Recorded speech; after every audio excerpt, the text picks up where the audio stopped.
and higher prices with the Liberals and NDP.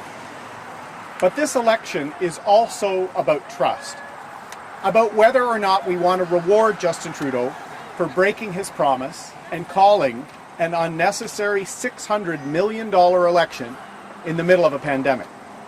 Cette élection porte sur la confiance. Est-ce qu'on veut récompenser Justin Trudeau pour avoir brisé sa promesse? Est-ce qu'on veut le récompenser pour avoir déclenché une élection inutile de 600 millions de dollars et au cours d'une quatrième vague de COVID-19? In the last few weeks, Justin Trudeau has not talked about the future of our country.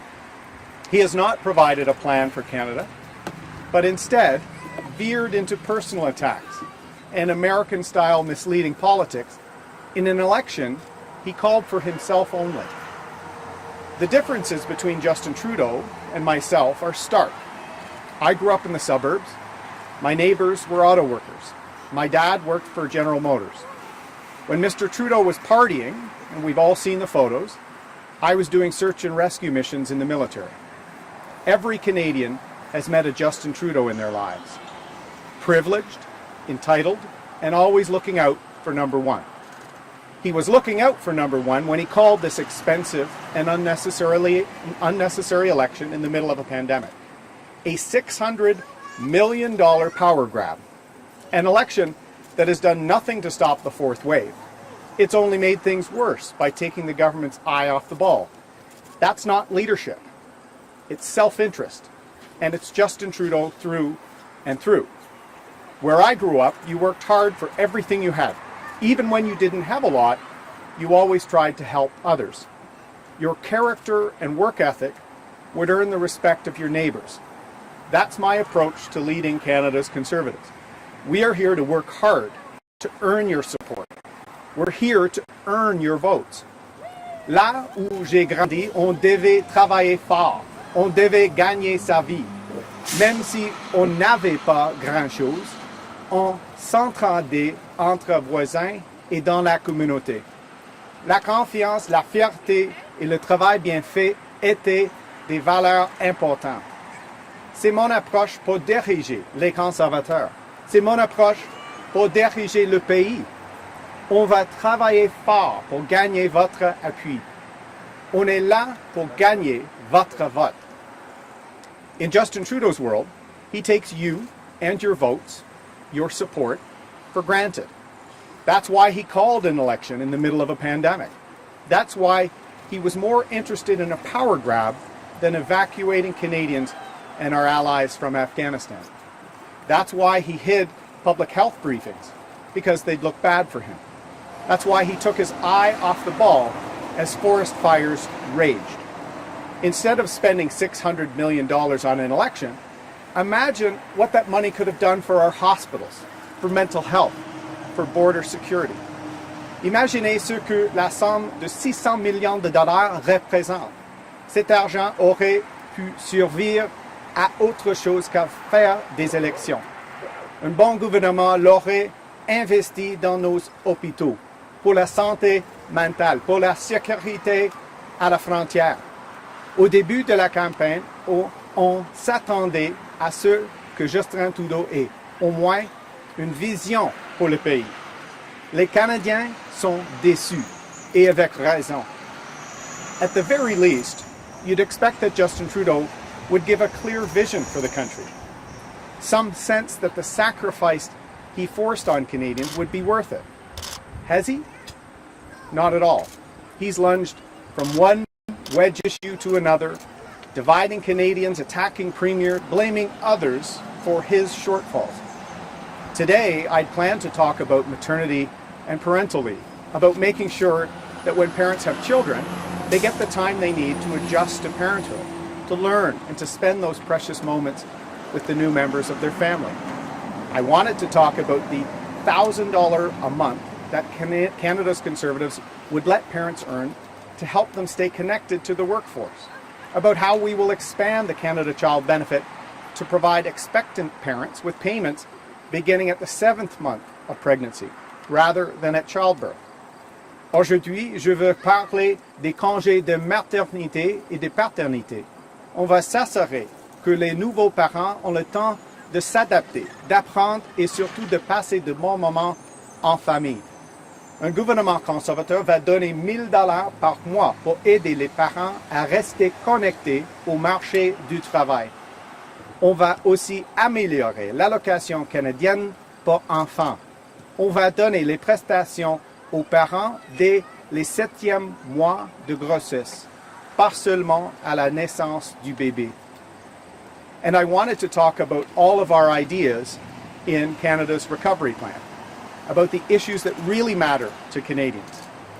Every day in this campaign, I've stood up and talked about how we could make Canada a better place. I launched Canada's recovery plan on the first full day of this election because I love this country and I want to tackle the challenges we are facing to secure a brighter and better future. That's the election we should be having. That's the discussion that Canada's leaders owe to the country. That's the discussion you deserve in this election. But Justin Trudeau isn't interested in a serious debate about issues, because what matters to him isn't maternity leave, your home, your retirement security, your job. What matters to him is his job. Justin Trudeau ne veut pas avoir des débats sérieux sur les enjeux importants. Tout ce qui compte pour lui, ce ne sont pas les congés de maternité, votre logement, votre sécurité à la retraite ou votre emploi. Tout ce qu'il veut, c'est conserver son poste. That's why he'll say anything to get elected, regardless of the damage it does to our country. That's why he'll promise anything, so long as he thinks it will buy him some votes. That's why he'll threaten anything if he doesn't get his way. Don't believe me? Ask Jody Wilson-Raybould. The SNC-Lavalin scandal shredded Mr. Trudeau's reputation as a feminist, as a proponent of reconciliation, as someone we can trust to know the difference between right and wrong. Over the coming days, we must decide whether or not we want to reward Justin Trudeau for breaking his promise and calling an unnecessary $600 million election in the middle of a pandemic. Au cours des prochains jours, vous allez décider si, oui ou non, vous allez récompenser Justin Trudeau. Si vous allez le récompenser pour avoir brisé sa promesse et pour avoir déclenché une élection inutile de $600 million. I didn't ask for this campaign, but nearly every day in this campaign, I've stood up and proposed practical solutions to secure our future and make life better, easier, and more affordable for ordinary people. Friends, I got into politics for one reason. The same reason I served in the Air Force for 12 years. The same reason that in business I volunteered my time for charitable causes. The same reason I ultimately stood for election, to serve my country. Mes chers amis, je fais de la politique pour une seule raison. La même raison pour laquelle j'ai servi dans les forces armées canadiennes pendant 12 ans. La même raison pour laquelle j'ai été bénévole pour des organisations de bienfaisance. La même raison pour laquelle j'ai décidé de faire de la politique. Et c'est servir mon pays. Canadians deserve better than a leader concerned only about his own power. But this is a pattern. Day after day, month after month, year after year. The only thing he and the Liberal Party prioritize is their own survival. More of the same spending and debt. $424 million per day, with more of the same on its way. More of the same corruption. More cover-ups, more lies, more entitlement, more being taken for granted. More of the same. Jour après jour, mois après mois et année après année, la seule chose que Justin Trudeau veut, c'est demeurer en poste. C'est tout. Encore des dépenses et des dettes. Plus de $400 millions par jour. Et rien ne va changer. Toujours la même corruption. Plus de camouflage, plus de mensonges, plus d'arrogance. Toujours la même chose. Justin Trudeau often wants to pretend that this is 2015, that he's not running on his record, but on distant memories from the past. Well, it's not 2015, Mr. Trudeau. I am a new Conservative leader. And the Justin Trudeau of 2015 is not the Justin Trudeau of 2021. In 2015, I disagreed with him, but I could respect him. I could agree when he talked about what unites us rather than divides us. I could understand when he talked about a better future Canada could have. I could appreciate when he talked about healing the country's rifts, not exploiting them. Where is that Justin Trudeau? Where is that guy? What would the sunny ways Justin think of the Prime Minister we see today? The one who is clinging to power by dividing the country, fostering fear and division, sowing mistruths and misinformation wherever he goes. The one who says he's a feminist, but pressured a woman to lie to cover up his corruption. The one who preaches honesty and transparency while funneling cash to Liberal insiders. The one who talks about reconciliation while suing Indigenous children. The one who talks about the environment while pumping record emissions into the air. The one who says one thing and then immediately does the opposite. I'd say he's all talk and no action, but this is worse. A person so blinded by his own ambition that he can't see the rot in his own party. A man who's not a feminist, not an environmentalist, not a public servant. A man who's focused solely and squarely on himself. Quelle serait l'opinion de Justin Trudeau de 2015 s'il rencontrait le Premier ministre aujourd'hui? Celui qui s'accroche au pouvoir en divisant le pays. Celui qui alimente la peur et la division. L'homme qui se dit féministe, mais qui a obligé une femme à mentir pour camoufler ses scandales. L'homme qui parle d'honnêteté et de transparence, mais qui donne de l'argent à ses amis. L'homme qui parle de réconciliation, mais qui traîne des enfants autochtones en justice. L'homme qui parle d'environnement, mais qui émet des émissions records. L'homme qui dit une chose, mais qui fait le contraire. On peut dire qu'il parle pour ne rien dire, mais c'est pire que ça. Il est toujours là par sa propre ambition. Il ne voit même pas le problème dans son propre parti. Cet homme n'est pas féministe, environnementaliste ou au service des Canadiens. Cet homme ne pense qu'à lui et à lui seul. I've never pretended to be something I'm not. What you see is what you get. I've said this many times. I'm not a celebrity. I'm in politics for one reason: public service. To get things done. To make this country better. That's why I created Canada's Recovery Plan. You know, Justin Trudeau loves to talk about leadership. But leadership is about delivering. It's about getting things done. It's about service above self in the country's best interests. Day after day, hour after hour, month after month, it's about standing up, being honest, treating Canadians with the respect they deserve. And what's Mr. Trudeau's record? $424 million being borrowed every day. More spending, more borrowing, more debt. Multiple ethical investigations and cover-ups. Soaring prices for houses, for food, for lumber, for childcare. 6 years. 6 years of inaction, of empty promises, of doing the bare minimum, and then asking Canadians to be thankful that he even tried. 6 years of ignoring the fact that life is getting harder from coast to coast. 6 years of promising everything and delivering nothing but more debt and nothing to show for it. 6 years of underfunding our healthcare system. 6 years of ruining our economy so we can't afford the doctors, the nurses, and our healthcare professionals. 6 years of show. 6 years of inaction. 6 years of letting Canadians down. Again and again and again. And you'd think an election would at least focus his mind. But no. This is a Prime Minister who, as costs soared, said he doesn't think about monetary policy. A Prime Minister who said that the economy was bouncing back, quote, very strongly, the same day we got confirmation that it was actually shrinking. A Prime Minister who will say anything to win. So here is my pledge. Our country desperately needs a change. One party alone has put out a clear, honest plan for recovery, an ambitious vision for our country's recovery. That's Canada's Conservatives and Canada's recovery plan. Voici mes engagements. Le Canada a besoin d'un changement. Une seule partie a un plan pour la relance. Une seule partie a une vision pour mettre notre pays sur les rails.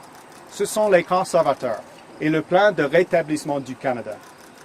My promise to Canadians, we have a plan, Canada's recovery plan, to recover 1 million jobs, to clean up the mess and corruption in Ottawa, to deliver a new mental health action plan, to dedicate nearly $60 billion more to public health care, to balance the budget, to build 1 million more homes, and hundreds more ideas to make Canada's future better and brighter. For Canadians, the choice is clear. Do we reward Mr. Trudeau for calling an unnecessary $600 million election in the middle of a pandemic? Make no mistake, a vote for anyone other than Canada's Conservatives is a vote for more of the same from Mr. Trudeau. More of the same being taken for granted. More corruption, more spending, more debt, more lies. Don't fall for the politics of fear. Pour les Canadiens, le choix est clair. Est-ce qu'on va récompenser M. Trudeau?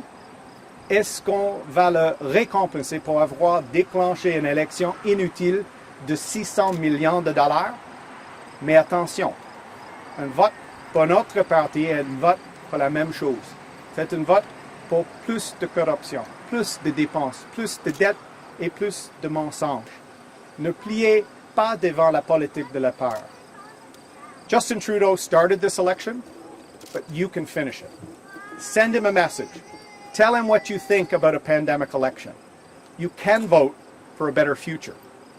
We as a country can do better. We can be a country with better politics, with incomes that are going up, costs that are going down, employment going up, strife and disunity going down. Better health care, less homelessness, more affordable childcare, better services, more homes, more accountability, more mental health services.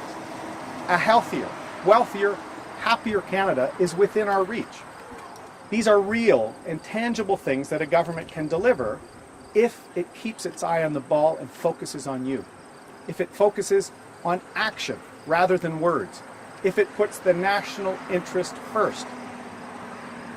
I love this country, and I know you do too.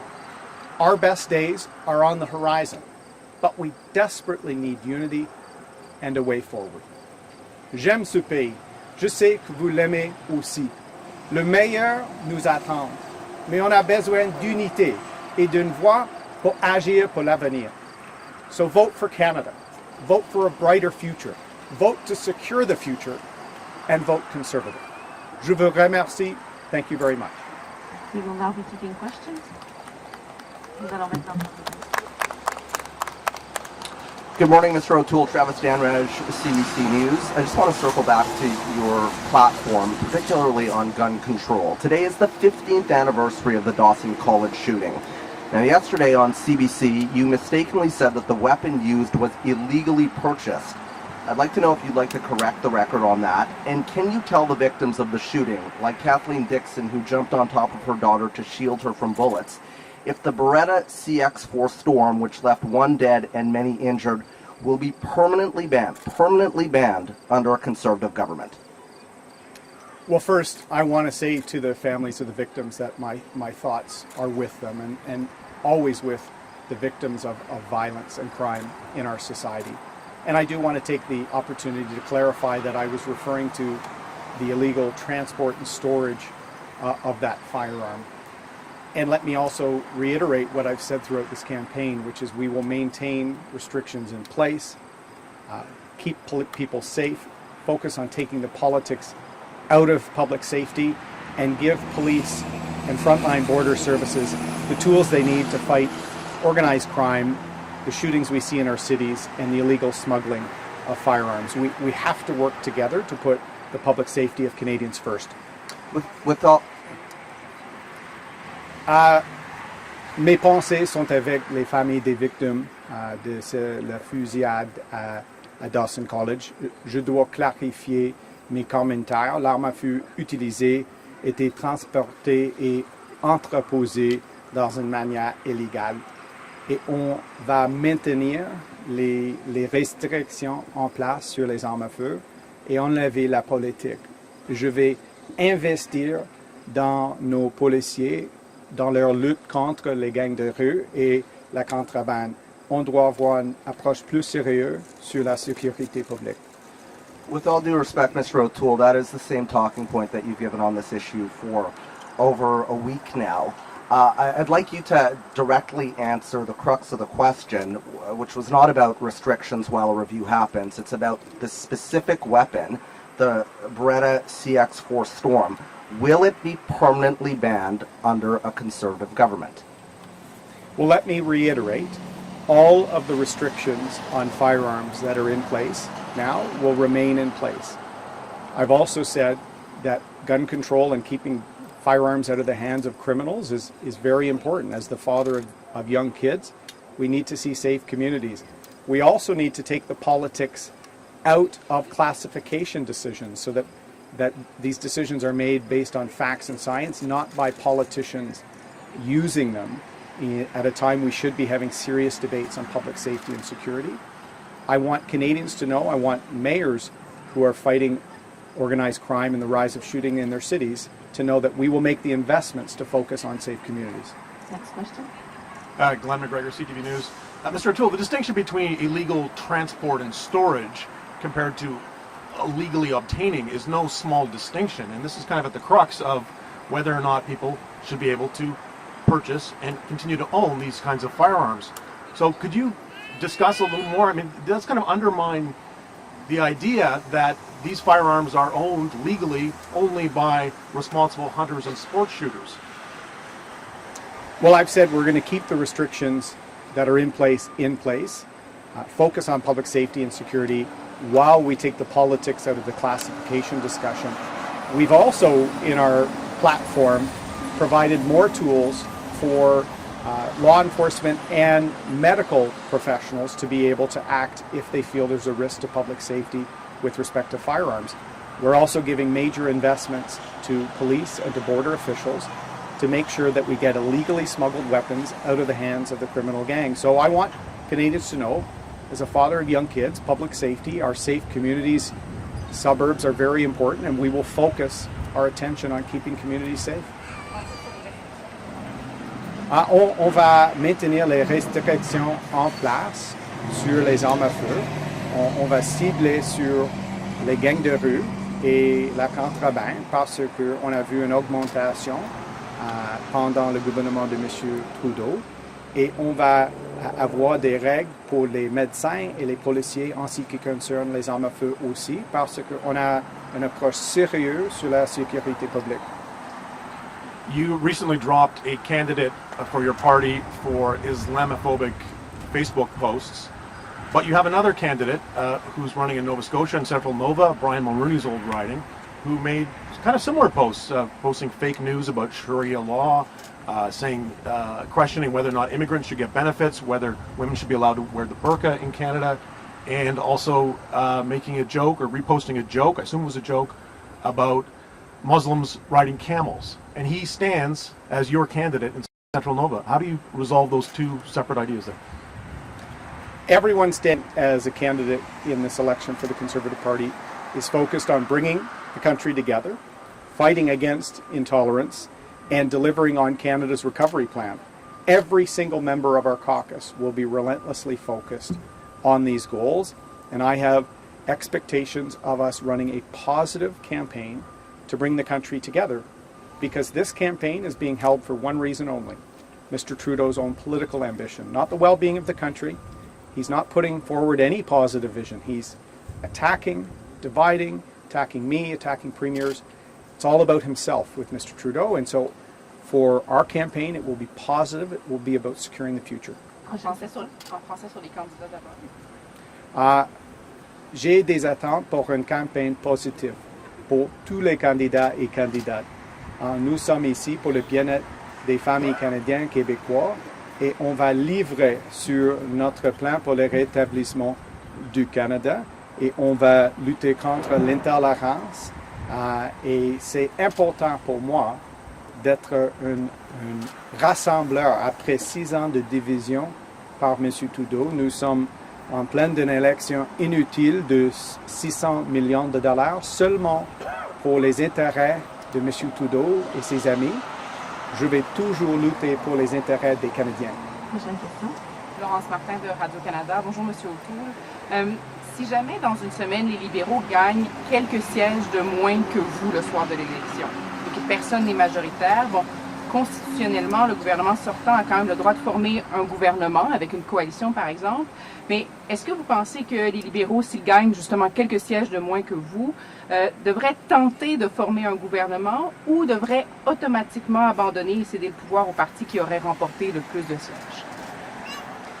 Il y a une haute semaine dans cette élection et je vais travailler chaque jour sur notre campagne positive et je vais parler directement aux Québécois et Canadiens sur mon plan pour le rétablissement du Canada, sur mon engagement pour la nation québécoise avec mon contrat et on va voir le 20 septembre.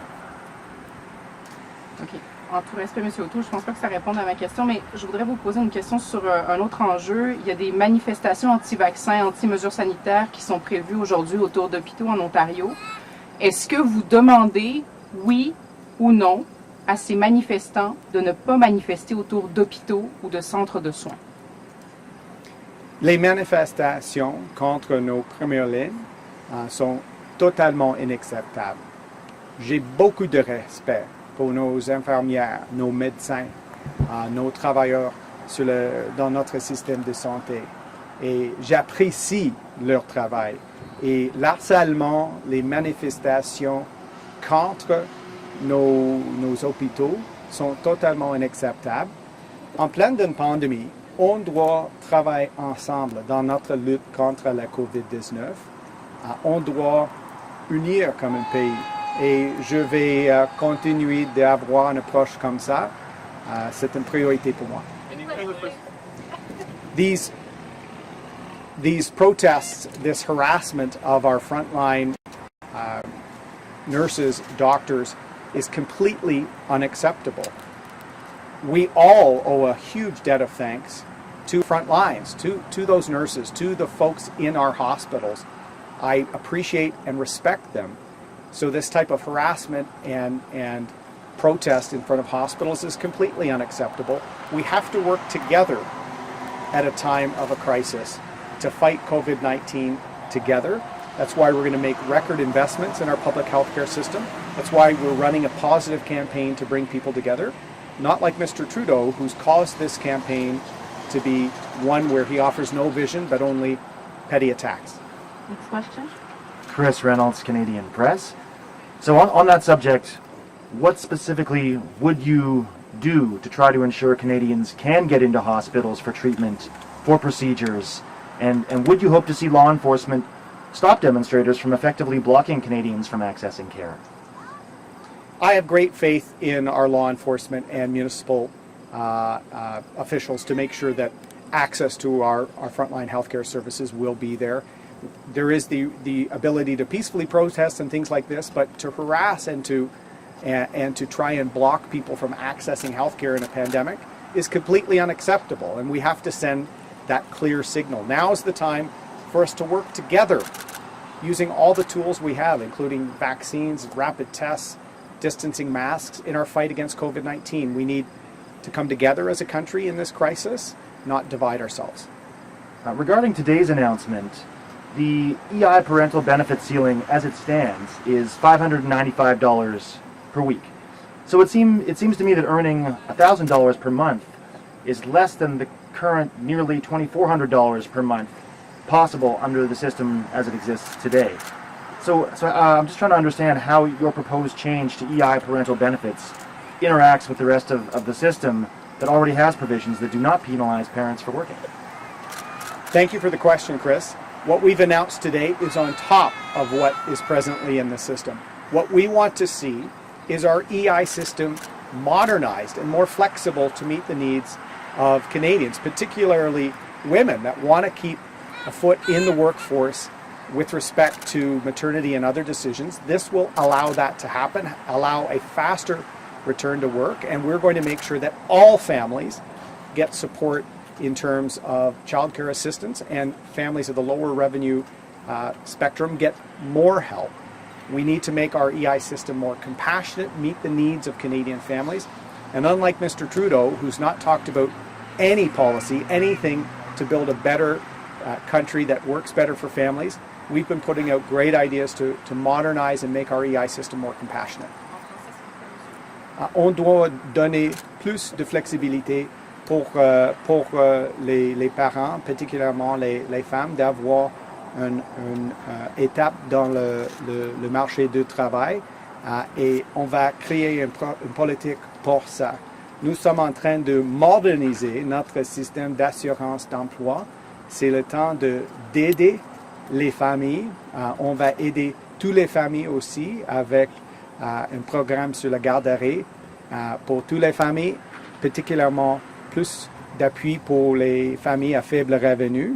C'est un exemple de notre politique positive en pleine d'une élection où M. Trudeau, chaque jour, a dit seulement des politiques de division.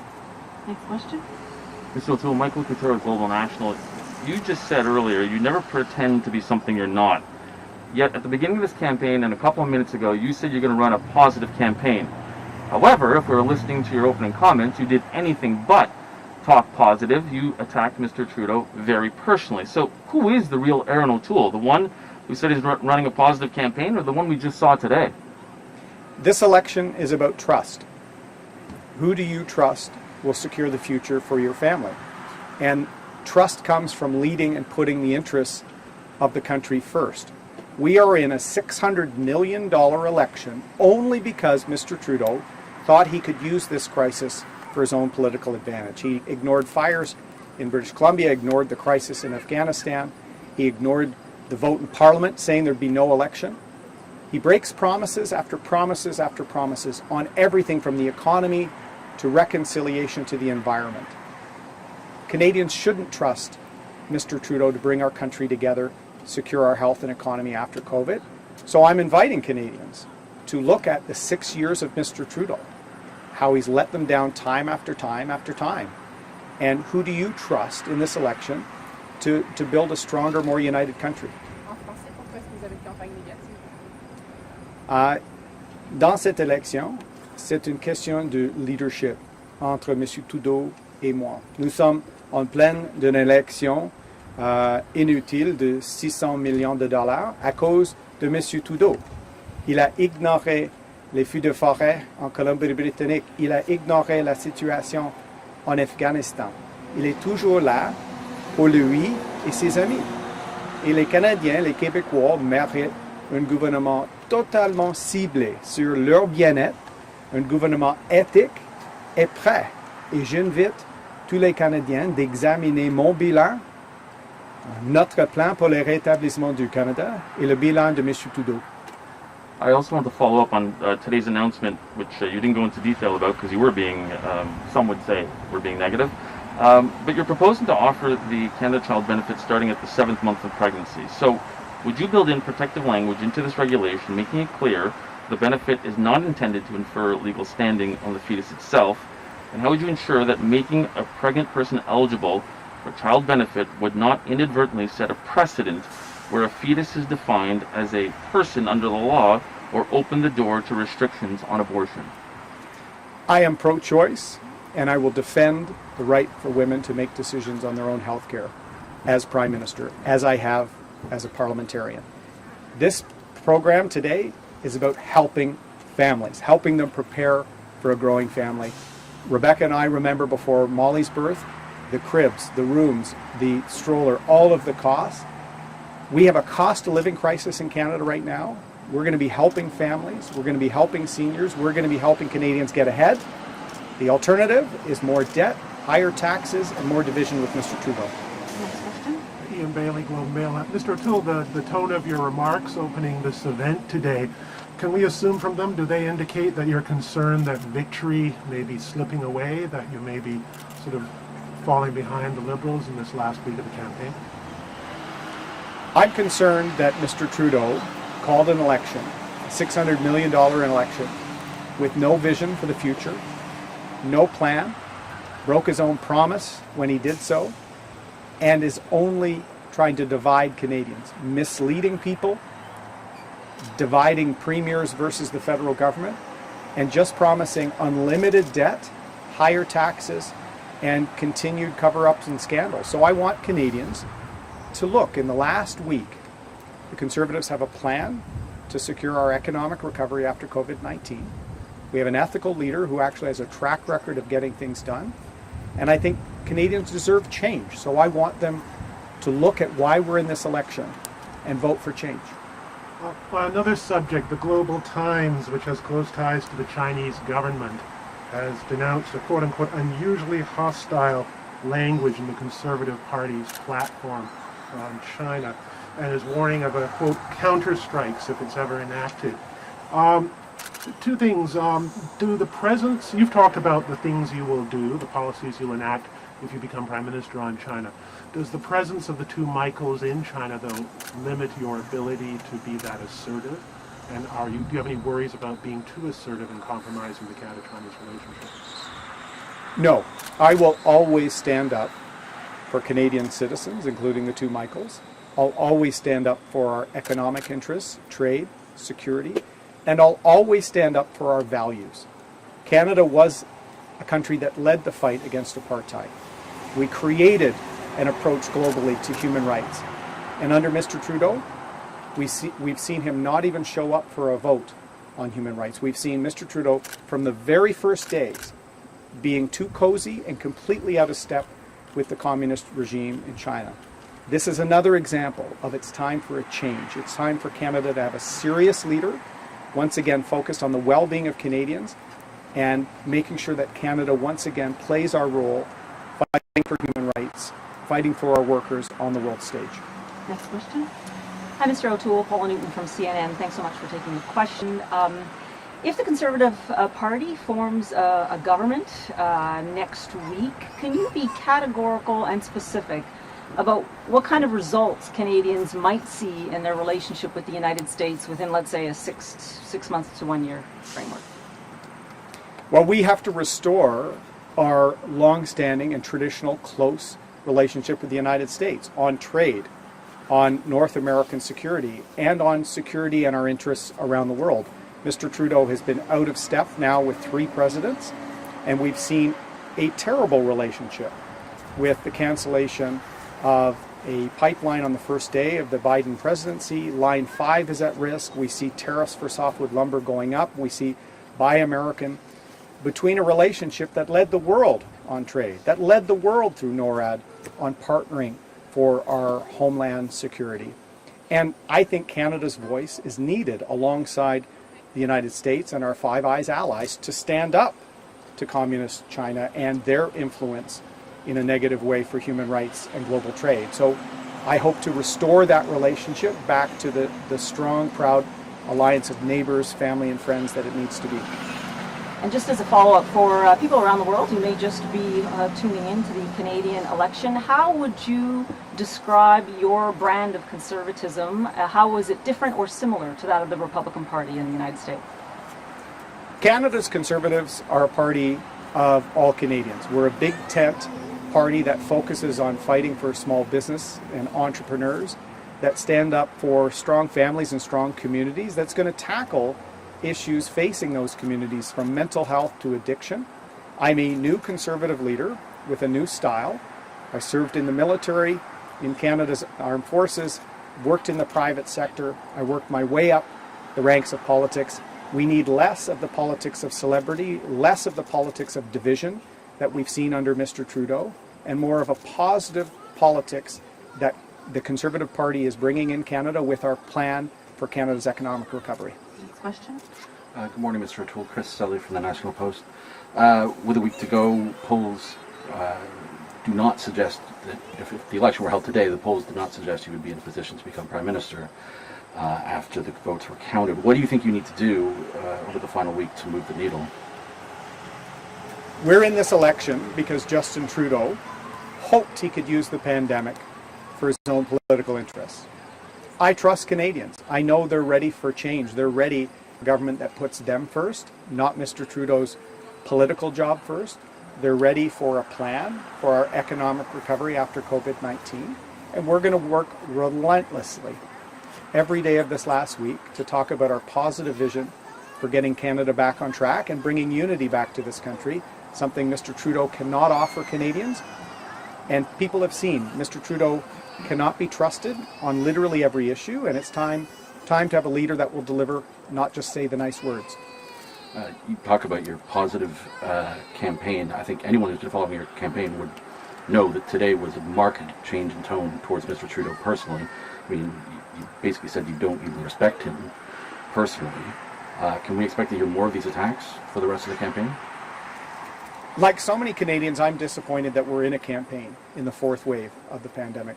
Think of what we could do with $600 million for our long-term care, for the CHSLD in Quebec, to help families struggling with the cost of living crisis. Mr. Trudeau's put his own political interests ahead of the national interests, and I am disappointed with that. I am disappointed being reminded of the SNC-Lavalin affair, where he tried to force one of his cabinet ministers to lie as part of his cover-ups. I'm tired of Mr. Trudeau promising everything and delivering nothing. So in this last week, I invite Canadians, take a real look.